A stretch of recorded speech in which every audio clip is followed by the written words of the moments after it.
great Midwest Horse Fair. Thank you for listening to the Midwest Horse Fair Outside the Arena podcast, where we share wonderful real-life stories and expert advice from equine clinicians and entertainers from around the country who have been a part of the largest three-day horse fair in the USA. Our first series will include several interviews conducted during the 2025 fair. This is Kelly Kenny, the Midwest Horse Fair Coliseum announcer. We hope you'll stick with us to learn more about the fascinating lives of these experts outside the arena. Welcome, Outside the Arena, the Midwest Horse Fair podcast. We are here with Jessica and the Arabian Horse Association. So if you could just start off by introducing yourself and your breed group.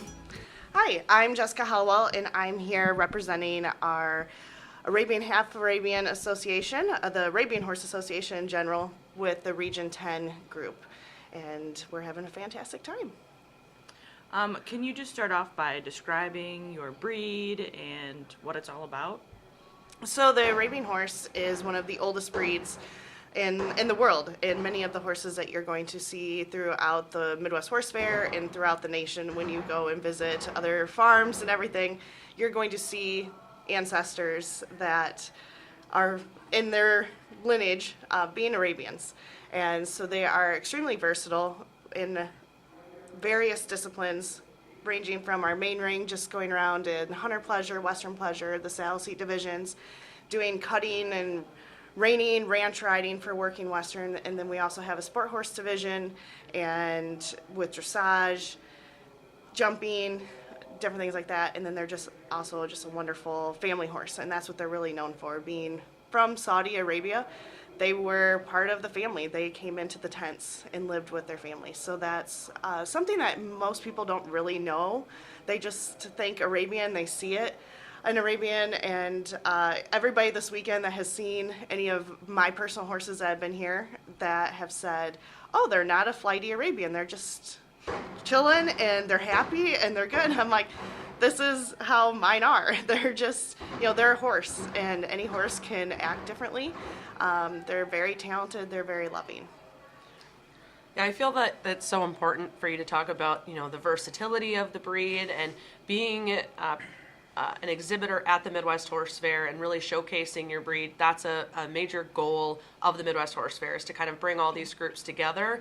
And we like to just address sort of the elephant in the room with our listeners is you might be hearing mounted shooting in the background. That's kind of the beauty of the Midwest Horse Fair, is that we were able to kind of bring so many walks of life together. And we'd like to know a little bit more about, what makes your breed unique, and maybe what misconceptions are you addressing while exhibiting at the Midwest Horse Fair? Yes, absolutely.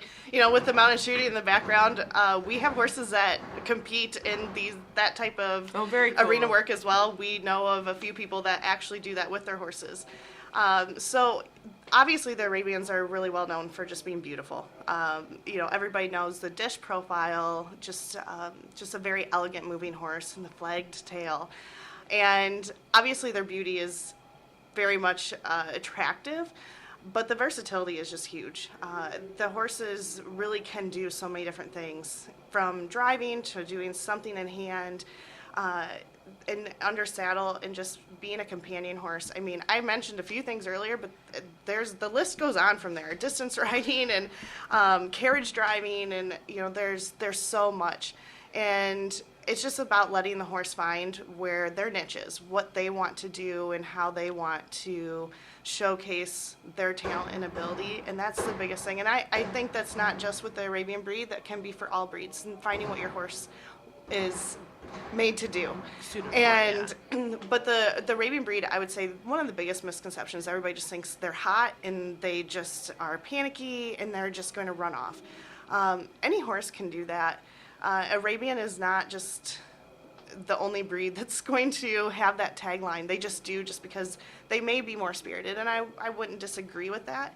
How a horse is handled and how a horse is brought up, how a horse is trained, makes a huge difference. I've been in the Arabians myself for 27 years, and I have no issues. I've never had any issues with my horses. My horses take care of me. If I happen to lose my stirrup, my horse is going to stop. He's going to try to get underneath me. That just happened last week when I was getting ready to come here. My stirrup slipped in my cutback saddle, and I just kind of lost my balance a little bit, and he just moved underneath me. And you just have to build that bond. And I have found I have had other breeds. I have had a quarter horse. As well, and I have just found that I developed a deeper bond with my Arabians. They are truly very compassionate with me. They just want to be part of the family, and I joke with my husband that I could bring in a few of them into the house, like they could just live with me, but they're an in-your-pocket type of personality. They want to please, and they just want to do whatever they can to the very best of their abilities, to the point where sometimes they will just try too hard. And I don't think a lot of people see that aspect of the Arabian. They see, they're high-spirited. But any horses, I mean, I've had barrel horses, so like they're high-spirited too. When they know what their job is, they want to go do their job. So get them in the right situation, be able to do their job and excel. Yeah, so you were talking about how you've been involved with this breed for a number of years, and so I think we would really appreciate knowing, in your perception, how has the breed and their popularity or, stereotype, for lack of a better word, evolved over the years? I think the popularity continues to grow. The fact that our horses are able to compete in a variety of disciplines just continues to grow, and people are able to see, wow, they are versatile. They're able to go into these different areas that were dominated by different breeds. The saddle seat division, obviously you think right away of the peacock, of the saddlebred. And we have half Arabians, half saddlebreds. And so we love them, but then you start looking and you're like, wow, some of these horses really have the same great ability as some of these other saddle seat horses, saddle seat breeds. The same for reiners. We have some really talented purebred Arabians and half Arabians that can be competitive at the top level and do ranch riding and different things like that. So I think the popularity is growing just because you see an Arabian out there with some of these other breeds competing at the highest level, especially when it's an open breed type situation. They're like, wow, I didn't know they could do that. So I think the popularity has definitely grown. I think the misconception is always there with being high-spirited, flighty, and you really have to experience them. And I would just encourage everybody to go to arabianhorses.org and go to the Discovery Farm page and come visit a Discovery Farm. They are all over the United States and Canada, and those farms are, my husband and I, we are also a Discovery Farm. Okay. And we just want people to come and experience the Arabian horse. And what is Discovery Farm?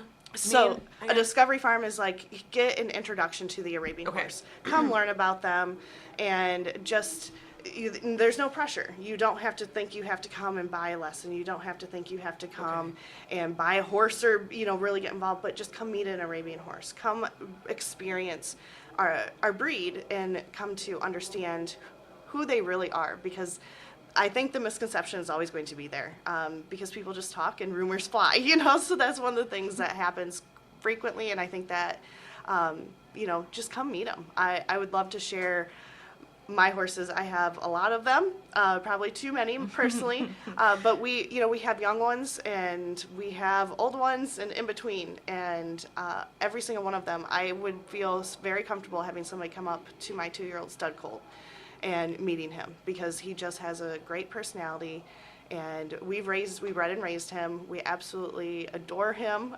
We're super excited. He's the first one that we bred personally, and I would love for anybody to come and meet him. And so most people wouldn't say that probably, or think that of an Arabian, for me to say that.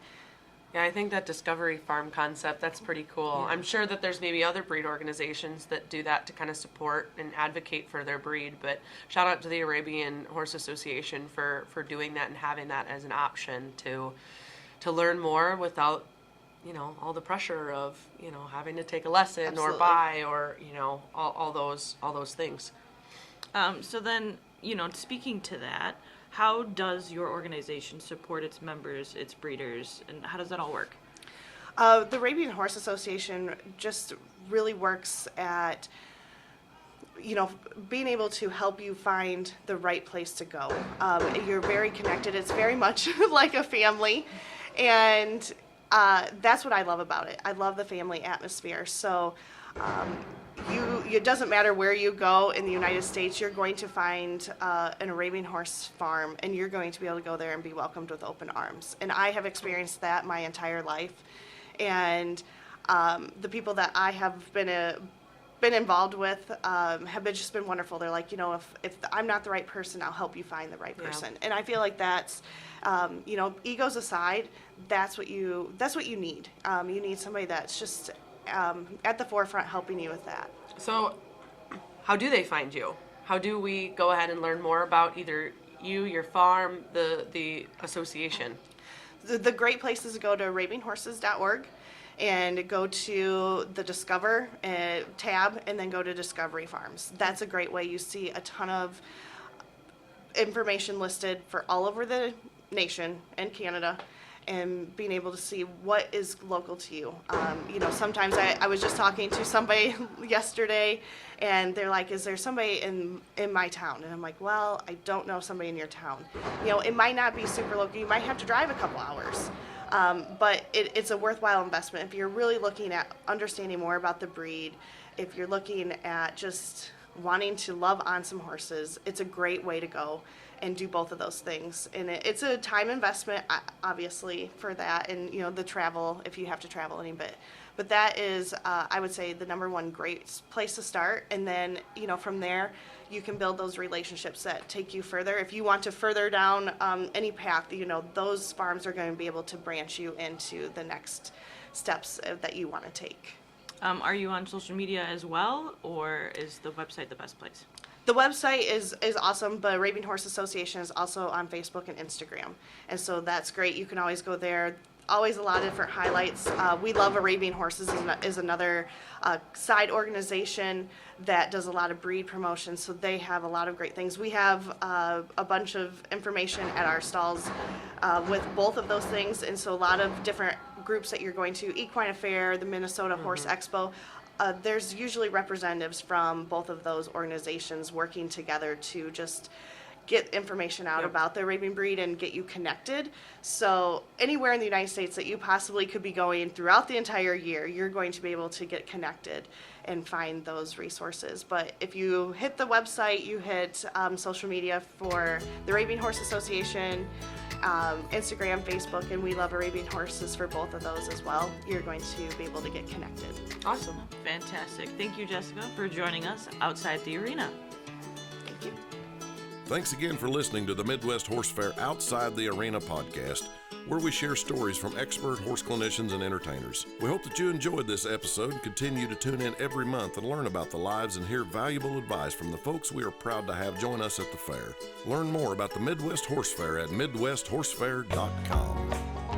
It's a horse fair and you gotta be there. It's the great